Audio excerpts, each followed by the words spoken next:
Hi, I'm Dr. Jason Siegel, and this is Neuro Now. So there was a time when if somebody got a concussion during an activity, they were put right back into that activity.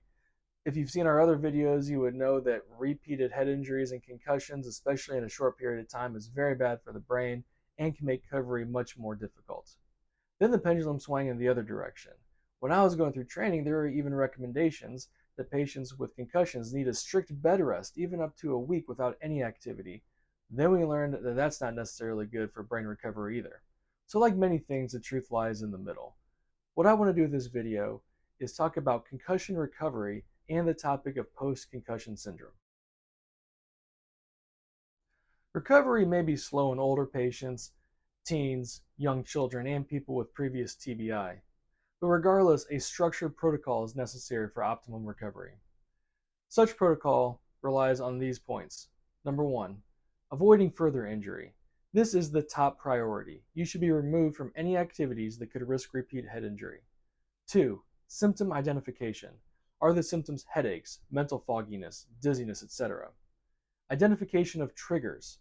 Is the patient triggered by lights, sounds, physical activities, or cognitive strains? 4. Removing those triggers for 48 hours. And 5. Using symptoms to guide progression back to normal activity. If you watched our previous video on the NFL concussion and return to play protocol, this type of protocol sounds familiar. But how does it look outside of the world of sports? Well, for any patient with concussion, physical activity can be a trigger for symptoms, but yet still very important for brain recovery. I ask my patients to identify a heart rate at which symptoms emerge.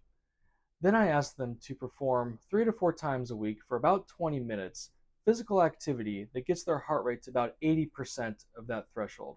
So, for example, if at a heart rate of 120 beats per minute they start getting headaches, I ask them to do physical activity that reaches a heart rate between 90 and 100. Again, for about 20 minutes a session, 3 to 4 times a week for about 2 weeks. If they can do this without triggering symptoms, they can increase their goal heart rate by 5 to 10 beats per minute until they get up to an age appropriate maximum heart rate that does not trigger symptoms. Similarly, for cognitive difficulties, we try to identify triggers such as reading or screen time. We identify how long it takes for them to, say, be in front of a screen before they start getting symptoms.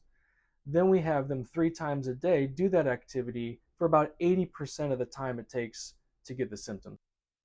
If tolerated, they can increase by 50% every week until they can do their usual daily activities without symptoms. Though each concussion and each patient are different, there are some things we recommend for all of our concussion patients. Number one, keep a fixed bedtime and wake up schedule, and try to avoid daytime naps.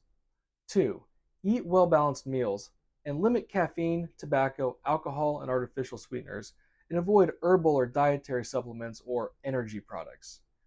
3, stay connected with friends and family and use their support. It can be very frustrating not being, quote, normal and not being able to participate in normal or enjoyable activities. There are several public resources from the Brain Injury Association of America, the United States Brain Injury Alliance, and the Military Health System's Traumatic Brain Injury Center of Excellence, and I have links to these in the description below. And 4, call your doctor if your symptoms get worse or if you're not able to progress in a positive way toward normal activity within a week's time. While about 90% of patients will return to normal within 2 weeks, some take longer, especially if they did not follow a graduated return to activity protocol, if they had previous concussions or TBI, if they had prior health conditions including learning difficulties, depression, and anxiety, or if there are other family and social stressors. Post-concussion syndrome is a constellation of symptoms including physical, cognitive, behavioral, and emotional symptoms still occurring about 3 months after the concussion.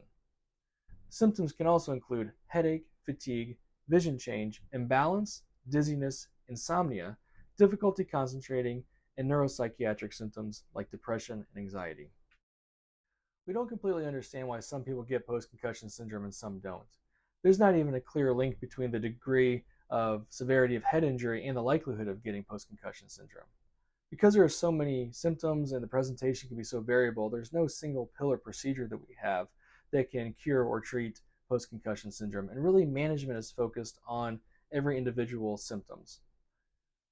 Management and workup can include head scans like brain MRIs or angiography of the blood vessels of the head and neck, CAT scans or MRIs of the inner ear, testing of the vestibular system, autonomic testing, or if cognitive symptoms have gone on for over a month, formal neuropsychometric testing. It is important to engage in a multidisciplinary team of providers. This includes neurologists that help with headaches, ear, nose, and throat specialists for dizziness, ophthalmology for vision problems, and psychiatry and psychology for anxiety and depression. Unfortunately, it can be difficult to coordinate these large teams, so it's really important to have a dedicated neurologist that can play quarterback and lead the team and improve overall care for their patients. It's also important to see these specialists because sometimes patients have diseases that can mimic or look like post-concussion syndrome but need to be identified because they have their own treatments. Some of the symptoms patients have can be helped by medications or procedures, but I cannot overemphasize the importance of non-pharmacological treatments. Physical, occupational, vestibular, and speech therapy can be integral to post-concussion syndrome recovery. And there's really good evidence that cognitive behavioral therapy is not only helpful for people with anxiety and depression from post-concussion syndrome, but also patients with headaches, dizziness, and sleep problems. And lastly, for any patient with post-concussion syndrome, education is a critical component of the recovery. Again, I highly recommend getting a dedicated neurologist who can help coordinate your care because overall prognosis is very good. Only about 10 to 50% of patients with post-concussion syndrome still have symptoms a year from their initial injury. I hope you found this video very informative. If you have any questions or comments, please put them in the comments section below. I'll get to them as fast as I can. I put links to the references and resources I use for this video in the description. Please share, like, and subscribe to this channel. Follow us on Instagram and Facebook and Twitter. If you have any other questions, you can email us at office@yourneuronow.com. Thank you so much for watching, and I'll see you next time.